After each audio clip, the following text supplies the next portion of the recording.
যেই দেশে নারীদেরকে ইসলাম যে মর্যাদা দিয়েছে, যে অধিকার দিয়েছে, সেটাই আজও পর্যন্ত নিশ্চিত করা গেল না।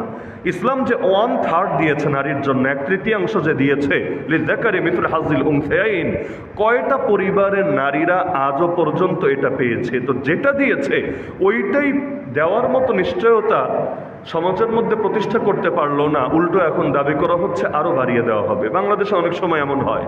আমি যখন প্রথম জীবনে পড়ালেখা শেষ করে কর্মজীবনে আসি, সিলেটের বড় এক মাদ্রাসা আমাকে শিক্ষকতার অফার দিল যে আপনি আবাসিক থাকবেন এবং দাওরায়ে হাদিস থেকে শুরু করে বড় বড় ক্লাসগুলোতে আপনি পাঠদান করবেন এবং আপনাকে আমরা উচ্চ মাত্রার সম্মানী দেব। সম্মানের পরিমাণটাও বলল, যেটা কওমি মাদ্রাসা হিসাবে আসলেই ভালো। তবে আমাকে লাস্টে একটা পয়েন্ট বলল যে আমাদের এখানে আর্থিক সীমাবদ্ধতা আছে এবং আমাদের শিক্ষকদের ক্ষেত্রে এটাই চলে, আমরা ডাইরেক্ট তাদেরকে পয়সা দেই না, বরং তাদেরকে আমরা ওই বই ধরায় দেই, কালেকশনের বই।